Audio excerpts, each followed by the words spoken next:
투자텔미 이어가겠습니다. 시장에 대한 투자 아이디어들 텔레그램에서 열심히 찾아왔습니다. 준비된 키워드로 만나보시죠.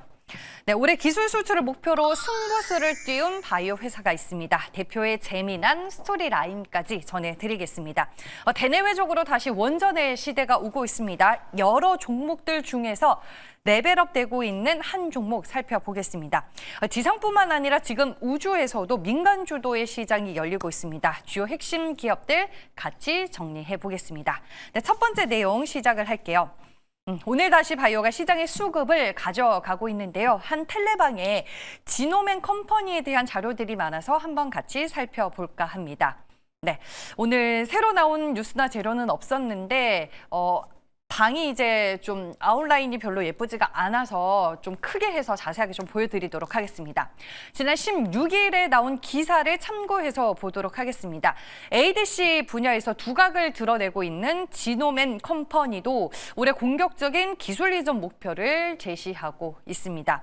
지난 16일 홍유석 대표는 올해 전임상 단계에 있는 ADC 신약 후보 물질 2건에 대해 추가 기술 이전을 성사시키겠다라는 포부를 밝혔습니다. 현재 개발 중인 파이프라인의 가치를 조기에 인정받아 확실한 성과를 내겠다라는 의지로 풀이가 되고 있습니다. 근데 원래 지노맨 컴퍼니가 처음부터 ADC를 했던 건 아닙니다. 초기 사업 모델은 장내 미생물인 마이크로바이옴을 이용해 고형암과 면역질환, 뇌질환까지 폭넓은 적응증을 대상으로 신약을 개발하겠다라는 전략이었습니다. 병행해서 개발하던 신규 타깃 항체 신약 파이프라인이 글로벌 기술 이전 계약 체결에 성공을 하면서 과감히 ADC 영역으로 방향 전환을 결정했습니다. 그럼 현 시점에서 기술 이전이 언제쯤 이뤄지냐, 이게 또 궁금하실 것 같은데요. 임상 단계까지 기다리는 것이 아니라 전임상 단계에서 조기에 기술을 수출하겠다라는 전략입니다. 이를 통해 확보한 자금으로 회사의 재무 건전성을 높이고 이 자금을 다시 다른 신약의 임상 개발에 투자하는 선순환 구조를 만들겠다는 겁니다. 사실 지노맨 컴퍼니는 이미 지난 2024년이죠. 스위스 디바이오팜에 ADC용 항체를 5,800억 원 규모로 기술 이전하면서 저력을 입증한 바 있는데 이번에 제시한 추가 2건 달성 목표 역시 기존 로드맵대로 순항 중이라는 자신감의 표현으로 보입니다. 그리고 추가적으로 대표의 스토리라인에 대해서 좀 소개를 드릴까 합니다. 블로그 글을 참고해서 제가 이제 내용을 정리해봤는데 홍 대표는 19112, GSK 같은 글로벌 제약사 임원 출신이고요. 과거에 D&D 파마텍이 위기에 처했을 때 화려한 인맥과 협상력으로 회사를 구해낸 전력이 있습니다. 그래서 부제로 D&D 파마텍 메세라 딜의 주인공이다라는 수식어가 붙습니다. 그리고 제가 재미나이로 자료를 정리해봤는데 같이 보도록 할게요. 지노맨 컴퍼니 역시 한때 시가총액 1조 원을 넘나들던 마이크로바이옴 대장주였지만 거품이 꺼지면서 회사가 급격히 기울었었던 때가 있습니다. 이때 창업주인 배지수 대표가 자신의 지분과 스톡 옵션까지 내걸면서 삼고초려 끝에 데려온 분이 바로 이 홍유석 대표입니다. 최근의 주가는 어떤지 바로 차트 흐름도 확인을 해보도록 할게요. 네, 연말부터 상승 추세가 심상치 않게 진행이 됐었습니다. 바로 이 구간이죠. 12월부터 한 달 넘게 드라마틱하게 주가는 꾸준하게 우상향 추세를 그려왔었고요. 최근에 바이오가 조정받는 사이에 지노맨 컴퍼니도 살짝 쉬어갔다가 오늘까지 4거래일 연속 강한 시세를 분출하고 있습니다. 결국에는 장중에 52주 신고가 경신하는 흐름까지 나와줬고요. 현재는 8,520원을 가리키고 있습니다.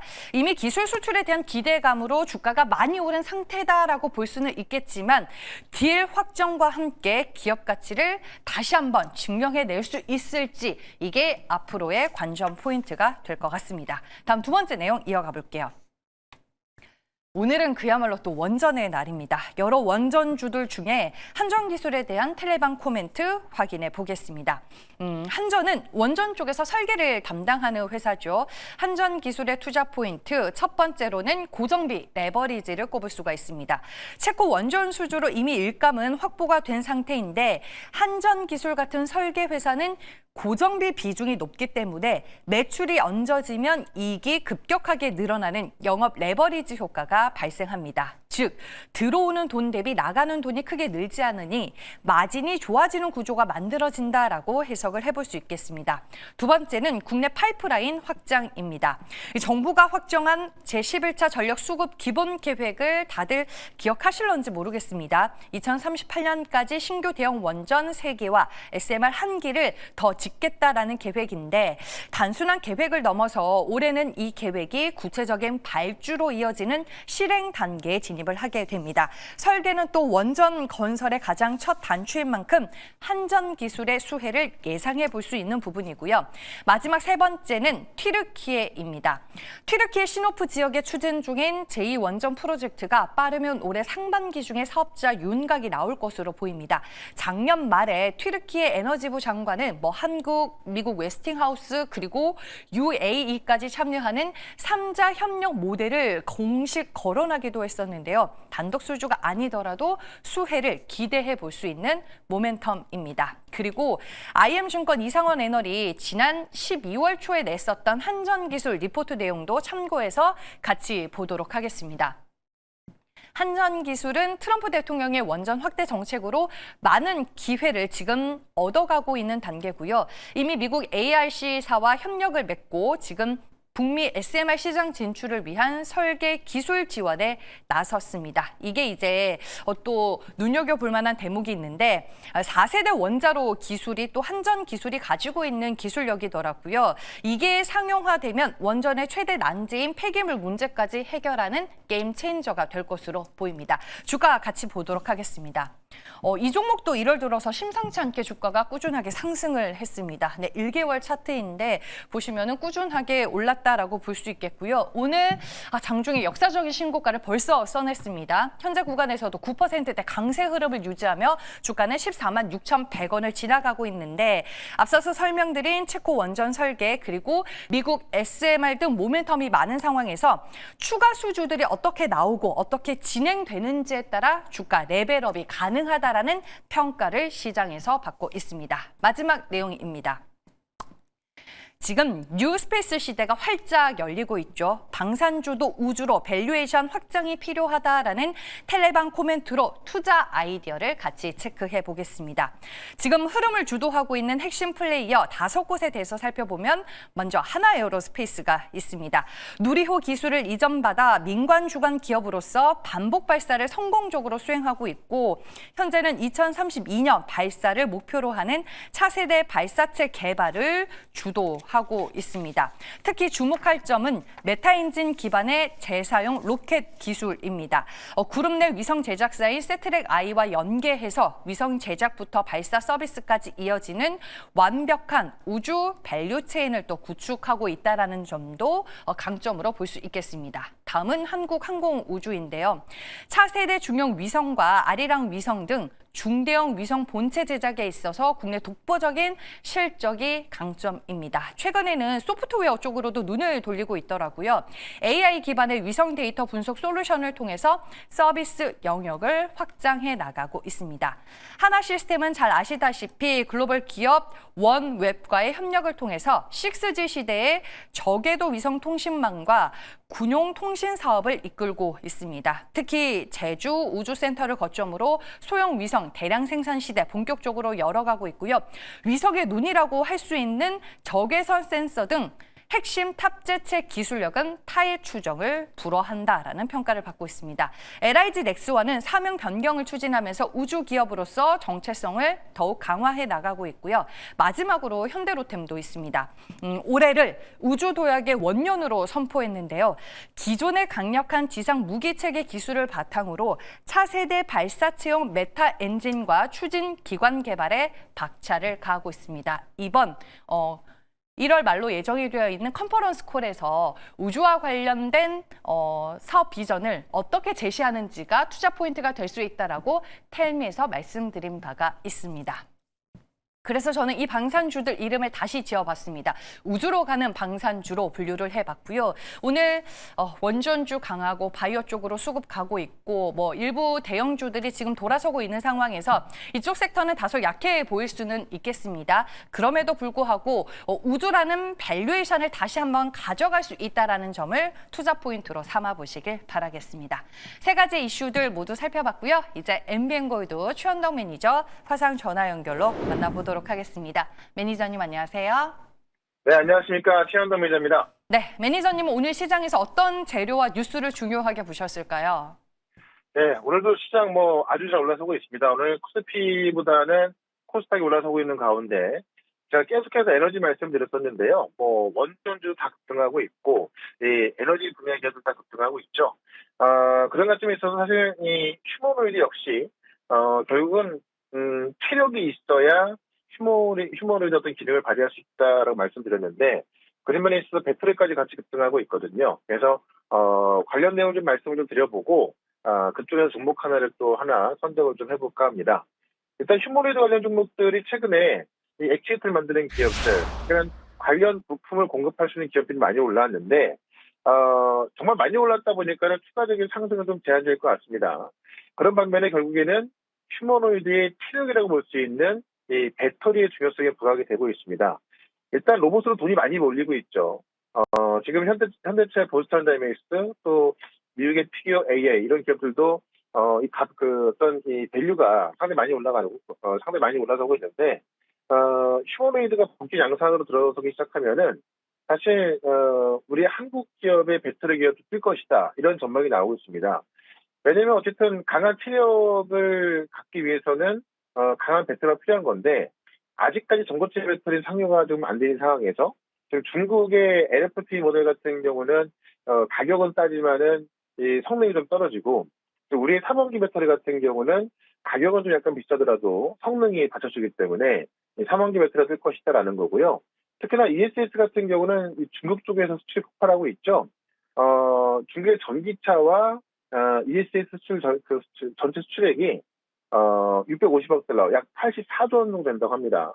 그러니까 중국도 지금 ESS 수출 폭발하고 있고, 이 AI 데이터 센터가 키운 전력 병목이 결국 ESS가 필요하다 보니까는 이 ESS 수가 증가하고 있다는 얘기죠. 그래서 이 미국의 지금 대형 사모펀드 같은 경우도 이 ESS 기업에 대규모 투자를 다니겠다라는 소식도 있는데, 어쨌든 휴머노이드의 성공 열쇠가 배터리고 또 ESS 같은 경우는 또 AI에 또 핵심이 되고 있고 그런 관점에 있어서 우리가 이 배터리 기업을 전기차가 아닌 이 AI와 휴머노이드로 다시 봐야겠다라고 좀 말씀을 드리면서 관련 기업 하나 말씀을 좀 드려보도록 하겠습니다. 네, 말씀해 주셨다시피 어제 오늘 이 로봇에 들어가는 배터리 모멘텀으로 2차 전지 쪽에서 반등이 나와주고 있습니다. 어떤 종목을 매력적으로 보고 계실까요? 그러니까 지금 가격대를 보시면은 20만 500원인데요. 포스코 퓨처엠을 좀 말씀을 좀 드려보도록 할게요. 일단은 국내 유일하게 응급대 양산 기업입니다. 미국의 IRA 규제로 인해서 탈중국 흑연이 필수인데 지금 이 포스코 퓨처엠 같은 경우는 이 GM과 합작 법인을 통해서 이제 북미 현지 생산 준비를 확대하고 있고 실제로 실리콘 응급대까지 이제 양산에 나서기 시작하면서 사실 실리콘 응급대에서는 좀 최초로 좀 가고 있다라고 좀 보시면 되겠죠. 거기에다가 이제 원래 양극재 그러니까 3원기에 들어가는 양극재 만들었던 건데요. 지금 ESS로 비중을 확대하고 있죠. 양극재 라인 일부를 개조해서 이제 LFP, ESS에 들어가는 LFP 양극재 공급하기 시작했고, 이 전고체 배터리 같은 경우도 지금 삼성 SDI가 내년에 양산 스케일을 갖고 있거든요. 거기에 맞춰서 전고체에 들어가는 양극재까지 같이 개발하고 있습니다. 그래서 ESS 비중뿐만이 아니라 이 전고체 쪽에서 기다려봐도 되겠다라는 거고요. 실제로 많은 소재 기업들이 중국 소재에 상당히 좀 많은 부분을 의존하고 있는데 이 포스코 그룹 같은 경우는 자체 밸류 체인을 수직 계열화시켰죠. 그래서 광물 조달에는 포스코홀딩스, 전고체, 소재, 재활용까지 다 수직 계열화시켜서 중국에 의존하지 않고 자체적으로 소재를 생산할 수 있는 그런 유일한 기업으로 좀 보시면 될 것 같습니다. 그런 관점에 있어서 중국의 90% 의존하던 이 전고체까지 직접 생산하는 거기 때문에 제가 볼 때는 이 전고체 배터리라든가 또 ESS 소재를 봤을 때 이 포스코 푸침하는 게 없다라고 말씀드리면서 일단 목표가는 단기적으로 25만 원까지 말씀을 드리고요. 손절가는 17만 원으로 대응을 해보도록 하겠습니다. 네, 매수 가격은 현재가였던 20만 5,500원이고요. 목표 주가 20만 원으로 제시가 됐습니다.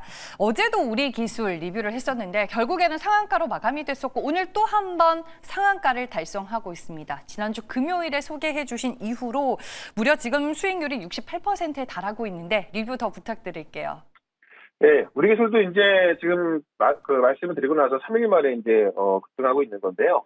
원격 계층 제어 시스템에서 국산화한 국내 유일한 기업입니다. 이 원전 같은 경우는 핵심 포인트가 뭐냐면 이제 우리나라에서 새로운 대형 원전을 짓기 위해서 설문조사가 들어갔죠. 많은 국가들이 탈원전에서 친원전으로 본격 돌아설 때 국민들에게 설문조사를 하고 나서 그 설문 결과가 친원전으로 나왔을 경우에 친원전으로 갔거든요. 우리도 그 설문조사 한다는 이야기는 결국 설문조사를 통해서 친원전으로 간다는 이야기고 대형 원전을 다시 짓겠다는 이야기입니다. 그 결과가 이제 뭐 조만간 나올 텐데 그렇게 되면 아마 원전 기업도 더 올라갈 수밖에 없겠죠. 그런 관점에서 우리 기술은 갈 수밖에 없는 거고 우진 같은 경우도 바로 지난주 며칠 전에 말씀드렸던 건데 우리 기술은 이 제어 시스템에 국산화시켰다고 한다면 우진 같은 경우는 원전 계측기하고 이 반도체들은 온도 센서 이런 것도 생산하는데요. 역시나 이 우진 같은 경우도 국내에서 유일하게 원전 계측기 공급하고 있죠. 이 종목 역시나 이제 뭐 급등하고 있는 건데 국내 대형 원전이 시작되기 때문에 같이 올라갈 수밖에 없을 것 같습니다. 그래서 우진 같은 경우도 일단 목표가 3만 원까지 올리고 우리 기술 같은 경우는 1만 원까지 수정을 해서 지금 우리의 어떤 이 원전 기술의 기업들은 실제 이 설문조사 결과 나오기 전까지는 계속 급등할 수밖에 없거든요. 그런 관점에서 그 관점 말씀을 들어보도록 하고요. 지금 로봇 관련주 같은 경우도 변동이 나오고 있습니다만은 실질적으로 매출이 나올 수 있는 기업도 급등하고 있죠. 이 티로보틱스 같은 경우가 이 물류 로봇 분야에 있어서 실제로 미국 기업에 이제 공급하고 있기 때문에 그런 관점에서 실제로 매출이 나올 수 있는 그러니까 현대차가 준비하는 그런 물류 로봇과 비슷하다라고 좀 보면 될 것 같습니다. 이 티로보틱스 같은 경우도 목표가 4만 원까지 말씀을 드리면서 여전히 보여드리려 말씀드리고요. 오늘 장 끝나고 무료 방송이 있습니다. 로봇 기업들 옥석 가리기 전략 말씀드릴 거고, 특히 원전 쪽, 제가 정말 강조했던 곳인데, 이쪽의 종목들 아직도 살 기업들이 있습니다. 보성 파워텍 다 급등하고 있는데요. 새로 매수할 정보 공개할 거니까는 4시 시작하는 무료 방송, 유튜브에서 최현덕 검색하시고 4시부터 들어오시면 되고요. 저는 내일 이 시간에 다시 뵙도록 하겠습니다. 고맙습니다.